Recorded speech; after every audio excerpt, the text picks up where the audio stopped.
Hello my friends, welcome or welcome back to Shining Brighter. This is Nick, and if you like my content, if you like what I'm doing, please leave a comment, like, subscribe, hit that hype button. Help me reach out, help as many people as I can, help me grow my channel. I am very appreciative of all the views, all the comments, and any feedback. So please feel free. So today's video is about the narcissist, the avoidant, and the aftermath. And there are a lot of similarities between narcissists and avoidance. There's also a really big difference. And the aftermath, I'll speak from my point of view, from my experience.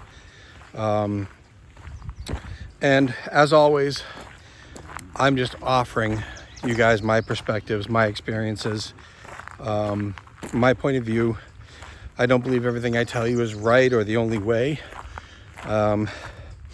Just want to share what I've learned in hopes that maybe it offers you guys a new perspective, maybe a better understanding of your situation or the person or people in your life that, these videos may apply to. But certainly, if you disagree or you want to elaborate or you have something else to share, by all means, I'm all for it, because that's how we all learn and grow. And I can learn just as much from you guys. So let's start with the narcissist. Unfortunately, throughout my life, I definitely attracted a lot of narcissists. And that's because I was the nice guy. It's because I allowed too much, because I didn't have strong, healthy boundaries, because I didn't know my value and my worth, and because I didn't respect myself when I know I should have. And, a lot of times it was hard for me because my perspective wasn't that I was trying to be walked on or treated poorly. The people that I was dealing with, I genuinely wanted good things for them. I wanted them to rise up and become the better versions of themselves that I saw, that I thought was possible for them. The big problem was they have to make that decision. They have to do the work. They have to want to, and me trying to help them by looking past a lot and forgiving a lot and giving a lot of grace. The hope was that they would see it and be like, you know what? This guy's giving me a chance.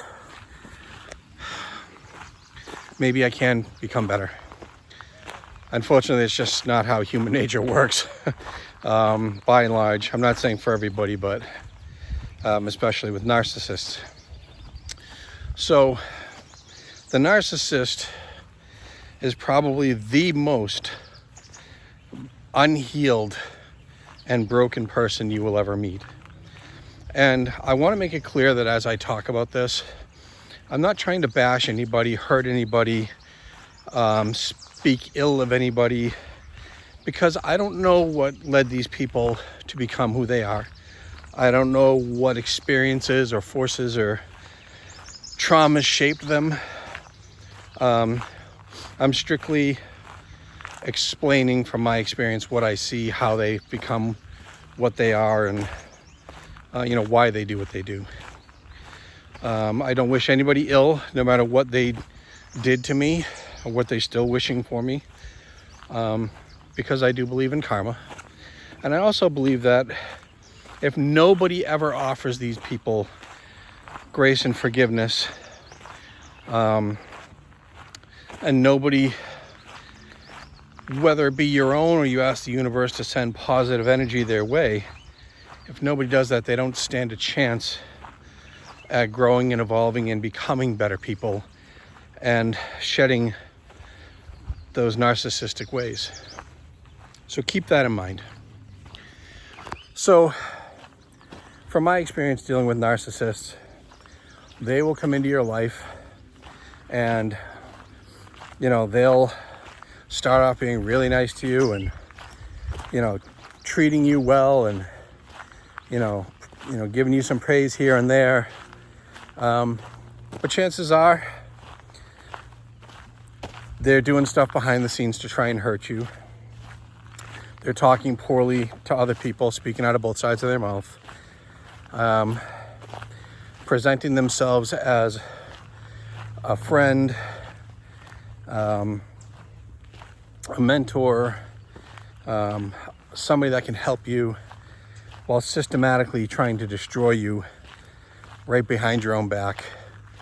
And usually they're so good at manipulation that in many cases they'll have you believing that they're there to help you, when in reality it's the exact opposite.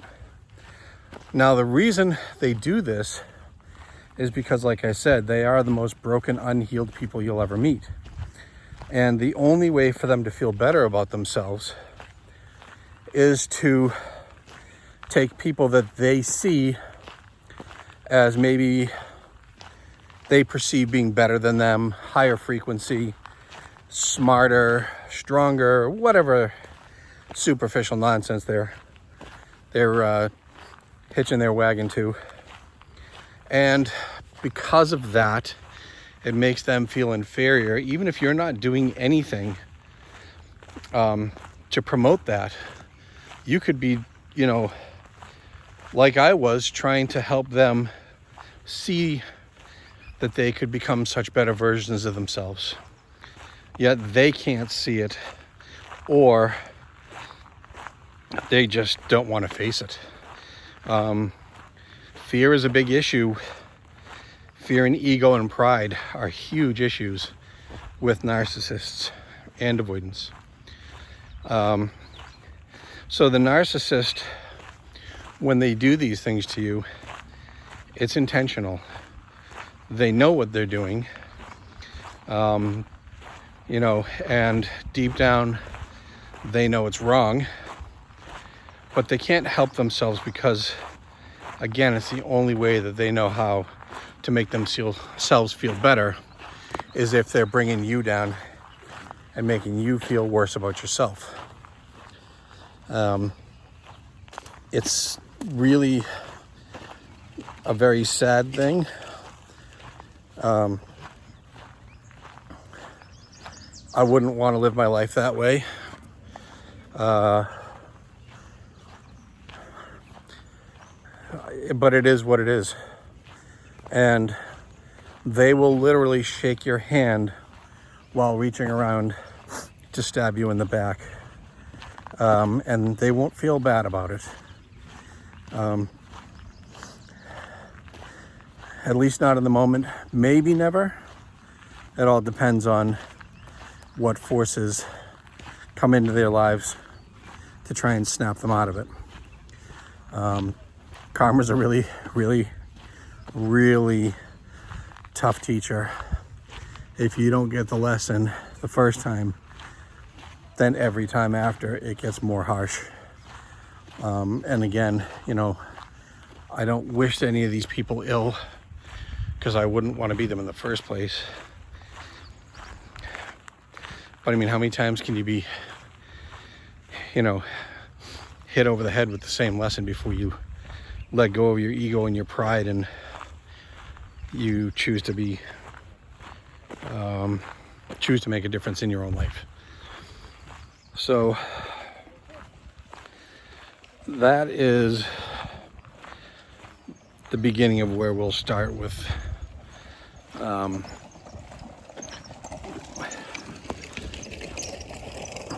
narcissists.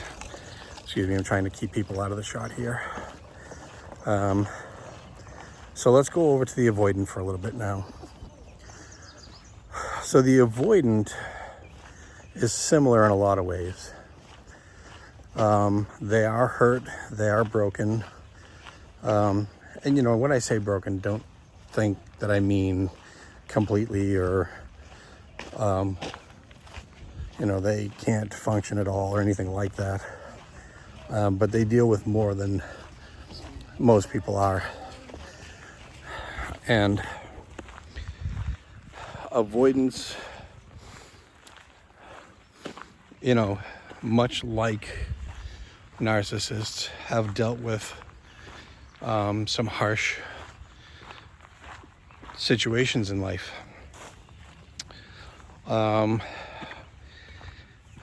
lot of times, from my experience with avoidance, because I just have more information, personal information on the avoidance than I do on the narcissist, because narcissists will try to protect whatever hurt them by any means possible, because they don't want to seem vulnerable and,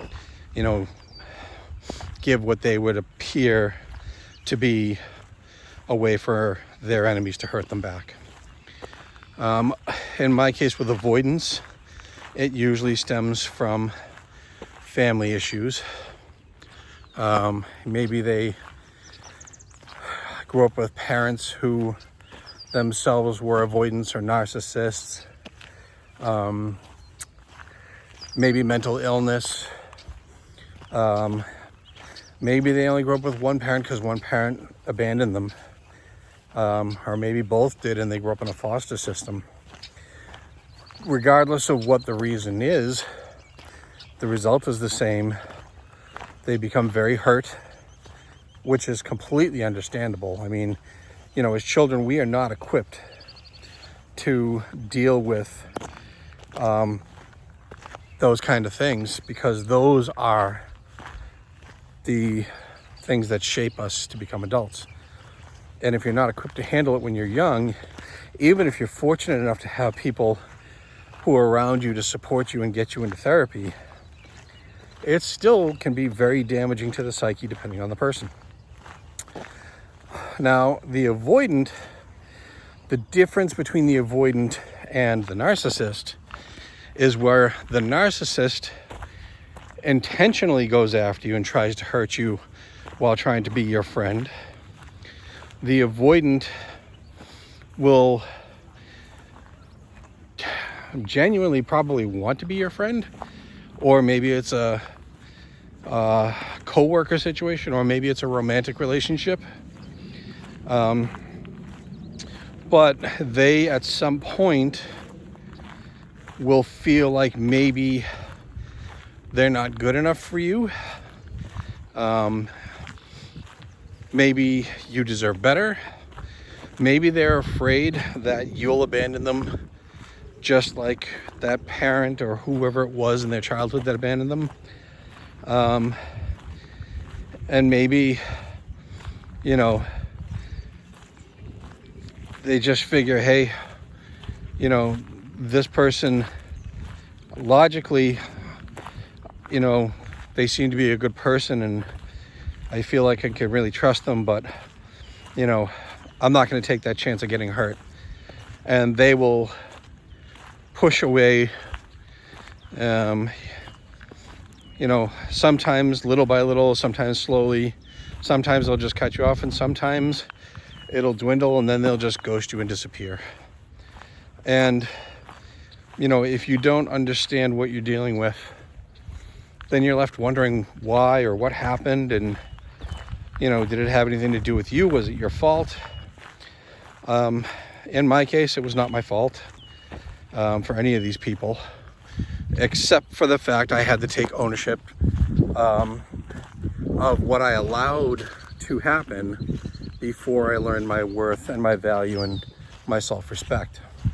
But my actions, as far as how I treated them, trying to be good to them, was never the problem. The problem is I didn't set the clear boundaries to say, hey, I'm giving you 100% and you're giving me 25% and speaking bad about me. That's not going to work.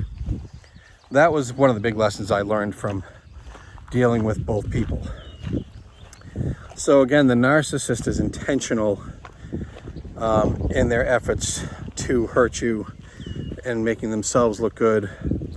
The avoidant is more just afraid of abandonment, losing control, or whatever, and they don't want to hurt you. They probably know that they'd be safe and happy with you, but they can't wrap their heads around it because of the abandonment issues, the parental issues, the control issues, whatever they're dealing with. And again, regardless of that difference, you have to understand what you're dealing with. And that is two personality types that are extremely wounded, sad, hurt, broken, whatever the case may be. How you handle either one is completely up to you. But again, I do believe in karma, and I do believe in breaking the cycle. So in my case, the aftermath was the same for both. Detachment. And, you know, somebody might tell you that they think cutting someone off abruptly or detaching might seem harsh or whatever. But if those people did what they did, knowing your boundaries, and pretending to be your friend, your partner, your lover, whatever the case may be, then I'm sorry. I have no room for that in my life. I don't wish them ill. I don't wish them hurt. I don't wish them pain. I don't wish them sadness. I don't wish them anything negative. I wish them healing. I wish them growth and positivity. It's just not going to happen with me because I gave you the chance, and honestly, in my case, you probably got 3 or 4 chances, you know, because I'm much better in tune with paying attention to what's going on in any relationship. And I might see a red flag here or there, or, you know, some kind of immature, childish behavior, or somebody testing my boundaries, trying to see what they can get away with. And I may give them a little grace knowing what they're dealing with, and I may try to talk to them and have the conversations and, you know, point things out gently and kind of give them a reminder of, hey, you know, I laid this out in the beginning. It doesn't seem like you're respecting my boundaries. That's not going to go well. And there's only so much I'll deal with. So when I do cut somebody off, I'm not trying to be mean or harsh to them. I'm just reaffirming the boundaries that I put in place. And I'm not wrong for having those boundaries. That's what a lot of people will try to make you feel. They will try and push your boundaries, test your boundaries, whittle you down, maybe make you think that, you know, your expectations and boundaries are too strong, too high, or whatever the case may be. But you know what? It's not up to them. It's up to you. It's up to me. And having been treated so poorly for so long, that's why I have the boundaries that I do. And I am not lowering them for anybody. And that's not arrogance. That's my self-respect. So whatever your boundaries are, you enforce them as you see fit. And don't let anybody tell you that your boundaries are wrong because they don't know what you've been through. I always talk about not knowing what they've been through and giving them grace, but the same applies back to us. We deserve it as well. So as always, know your value, know your worth, respect yourselves. And I see you all for who you really are, and I really do love you all for it. And anybody that needs a word of encouragement, or maybe some additional advice, or maybe you just need a little bit of positivity in whatever fashion, leave me a comment, reach out, happy to do it. And I actually really, really appreciate and enjoy when people do comment. So that's all for today, guys. This is Memorial Day, but you won't see this for another week, so happy late Memorial Day. I hope you're all having a beautiful, wonderful day. Take care, my friends.